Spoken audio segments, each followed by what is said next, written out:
ಜಾನುವಾರು ಕಟ್ಟುತ್ತಿದ್ದ ರೈತನ ಮೇಲೆ ಕಾಡಾನೆ ದಾಳಿ, ವೃದ್ಧನಿಗೆ ಗಂಭೀರ ಗಾಯ.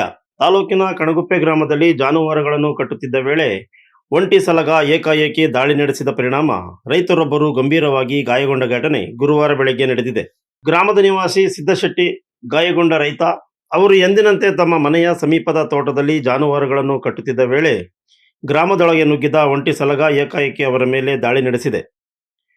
ಆನೆಯು ಸೊಂಡಿಲಿನಿಂದ ಎತ್ತಿ ಬಿಸಾಡಿದ ಪರಿಣಾಮ ಸಿದ್ದಶೆಟ್ಟಿ ಅವರ ಹೊಟ್ಟೆ ಹಾಗೂ ಬಲಗೈಗೆ ಗಂಭೀರ ಗಾಯಗಳಾಗಿವೆ.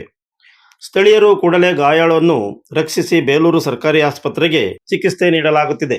ಘಟನೆ ಮಾಹಿತಿ ತಿಳಿಯುತ್ತಿದ್ದಂತೆ ಅರಣ್ಯ ಇಲಾಖೆಯ ಅಧಿಕಾರಿಗಳು ಆಸ್ಪತ್ರೆಗೆ ಭೇಟಿ ನೀಡಿ ಗಾಯಾಳುವಿನ ಆರೋಗ್ಯ ವಿಚಾರಿಸಿ ಘಟನೆ ಕುರಿತು ಮಾಹಿತಿ ಸಂಗ್ರಹಿಸಿದ್ದಾರೆ. ಗಾಯಾಳುವಿನ ಪುತ್ರ ಲೋಕೇಶ್ ಮಾತನಾಡಿ, ಕಳೆದ 3 ದಿನಗಳಿಂದ ಈ ಭಾಗದಲ್ಲಿ ಭಾರೀ ಮಳೆಯಾಗುತ್ತಿದ್ದ ಕಾರಣ ತೋಟದ ಕಡೆಗೆ ಹೋಗಲು ಸಾಧ್ಯವಾಗಿರಲಿಲ್ಲ. ಇಂದು ಬೆಳಗ್ಗೆ ಮಳೆ ಕೊಂಚ ಕಡಿಮೆಯಾದ ಹಿನ್ನೆಲೆಯಲ್ಲಿ ನಮ್ಮ ತಂದೆ ಮನೆ ಸಮೀಪದ ತೋಟಕ್ಕೆ ದನಗಳನ್ನು ಕಟ್ಟಲು ತೆರಳಿದ್ದರು. ಇದೇ ವೇಳೆ ಗ್ರಾಮದೊಳಗೆ ಬಂದಿದ್ದ ಒಂಟಿ ಕಾಡಾನೆ ಏಕಾಏಕಿ ದಾಳಿ ನಡೆಸಿತು. ದಾಳಿಯಿಂದ ನಮ್ಮ ತಂದೆಯ ಹೊಟ್ಟೆ ಹಾಗೂ ಬಲಗೈಗೆ ಗಂಭೀರ ಗಾಯಗಳಾಗಿದ್ದು ಕೂಡಲೇ ಆಸ್ಪತ್ರೆಗೆ ದಾಖಲಿಸಿ ಚಿಕಿತ್ಸೆ ಕೊಡಿಸಲಾಗುತ್ತಿದೆ ಎಂದು ತಿಳಿಸಿದರು. ವಸತಿ ಪ್ರದೇಶದ ಸಮೀಪದಲ್ಲೇ ಕಾಡಾನೆ ದಾಳಿ ನಡೆಸಿರುವ ಘಟನೆ ಗ್ರಾಮಸ್ಥರಲ್ಲಿ ತೀವ್ರ ಆತಂಕಕ್ಕೆ ಕಾರಣವಾಗಿದೆ. ಕಳೆದ ಕೆಲವು ದಿನಗಳಿಂದ ಈ ಭಾಗದಲ್ಲಿ ಕಾಡಾನೆಗಳ ಸಂಚಾರ ಹೆಚ್ಚಾಗಿದ್ದು ಗ್ರಾಮಸ್ಥರು ಭಯಭೀತರಾಗಿದ್ದಾರೆ. ಕಾಡಾನೆಗಳ ಹಾವಳಿಗೆ ಶಾಶ್ವತ ಪರಿಹಾರ ಕಲ್ಪಿಸಿ ಮಾನವ ವನ್ಯಜೀವಿ ಸಂಘರ್ಷ ತಡೆಗಟ್ಟಲು ಪರಿಣಾಮಕಾರಿ ಕ್ರಮಗಳನ್ನು ಕೈಗೊಳ್ಳಬೇಕು ಹಾಗೂ ಗ್ರಾಮಸ್ಥರ ಸುರಕ್ಷತೆಗೆ ಅಗತ್ಯ ಮುನ್ನೆಚ್ಚರಿಕಾ ವ್ಯವಸ್ಥೆ ಮಾಡಬೇಕು ಎಂದು ಸಾರ್ವಜನಿಕರು ಅರಣ್ಯ ಇಲಾಖೆಯನ್ನು ಒತ್ತಾಯಿಸಿದ್ದಾರೆ. ಇಟಿಎಫ್ ಅಧಿಕಾರಿ ತ್ರಿಮೂರ್ತಿ ಮಾತನಾಡಿ, ಕಣಗುಪ್ಪೆ ಗ್ರಾಮದಲ್ಲಿ ಇಂದು ಬೆಳಗ್ಗೆ ಕಾಡಾನೆಯೊಂದು ದಿಢೀರ್ ದಾಳಿ ನಡೆಸಿದ ಪರಿಣಾಮ ವ್ಯಕ್ತಿಯೊಬ್ಬರು ಗಾಯಗೊಂಡಿರುವ ಘಟನೆ ಸಂಭವಿಸಿದೆ.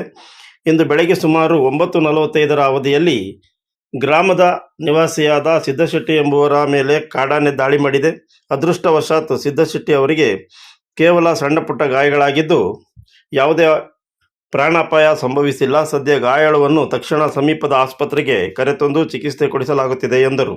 ಬಡ್ಡಿಗೆ ಬರ್ತಾನೆ ಹಸುಗಳು ಅಲ್ಲೇ ಇದ್ವು. ಹಸುಗಳು ಈಚೆ ಕಡೆ ನೆಗೆದಾಗ ತಿರುಗಿ ನೋಡಿದೆ, ಬಡ್ಡಿಗೆ ಬಂದಾಗ ನಾನು ಈ ಕಡೆ ತಿರುಗವತ್ತಿ ಬಂದು ಗುದ್ದಿಗೆ ಆಡುತ್ತು. ನಮ್ಮ ದನಗಳು ಒಂದು ಸ್ವಲ್ಪ ಮುಂದಕ್ಕೆ ಎಳಿಲ್ಲ ಅಂದರೆ ನನ್ನ ಕಾಲು ಇಟ್ಬಿಡೋದು. ಎಳೆದ್ಬಿಟ್ಟು ಆಮೇಲೆ ಗಾಬರಿ ಕೂಗಾಡ್ಬಿಟ್ಟೆ ನಾನು. ಜನ ಆ ಕಡೆ ಕೂಗಾಡಿರಲ್ಲ, ಅದು ಸ್ವಲ್ಪ ಎಳ್ಕಂಡಿ ತೋಡ್ಕೊತಿತ್ತು. ಇಲ್ಲಾಂದರೆ ತೋರಿಸ್ತಾ ಇದ್ದಾರೆ, ಮುಂದೆ ಏನಾಗುತ್ತೆ ನೋಡಬೇಕು ಅಂತ ಹೇಳಿ. ಸೊಂಟಕ್ಕೆ ಮತ್ತೆ ಬಲಗೈಗೆ ಸೊಂಟ ಫುಲ್ಲು ಈ ಸೈಡು ಫುಲ್ ಲೇಟ್ ಆಗಿದೆ. ಅವರು ದನ ಕಟ್ಟಾಕಕ್ಕೆ ತೋಟಕ್ಕೆ ದನ ಕಟ್ಟಾಕ್ಬಿಟ್ಟು ತೋಟಕ್ಕೆ ಹಂಗೆ ಹೋಗಿ ನೋಡ್ಕೊಬರೋಣ. ಮಳೆ ಇರಲಿಲ್ವಲ್ಲ, ಮಳೆ ಕಮ್ಮಿ ಆಗಿತ್ತು. ಇದರಿಂದ ಮಳೆ ಜಾಸ್ತಿ ಇತ್ತು, ತೋಟಕ್ಕೆ ಹೋಗಿರಲಿಲ್ಲ. ಅದಕ್ಕೆ ತೋಟ ನೋಡ್ಕೊಬರೋಣ ಅಂತ ಹೋಗ್ತಾ ಇದ್ರು. ಅದು ಮನೆ ಮುಂದ್ಗಡೆ ಈ ಭಾಗದಲ್ಲಿ ಸುಮಾರು 12 ಕಾಡಾನೆಗಳ ಹಿಂಡು ಬೀಡುಬಿಟ್ಟಿದೆ. ಆದರೆ ಈ ಆನೆಗಳ ಗುಂಪಿನಿಂದ ಬೇರ್ಪಟ್ಟ ಒಂಟಿ ಆನೆಯೊಂದು ಗ್ರಾಮದೊಳಗೆ ನುಗ್ಗಿದ್ದರಿಂದ ಈ ಅವಾಂತರ ಸೃಷ್ಟಿಯಾಗಿದೆ. ಸದ್ಯ ಅಧಿಕಾರಿಗಳು ಸ್ಥಳಕ್ಕೆ ಭೇಟಿ ನೀಡಿ ಪರಿಶೀಲನೆ ನಡೆಸುತ್ತಿದ್ದಾರೆ ಎಂದು ತಿಳಿಸಿದರು. You are watching TV 46 News Kannada.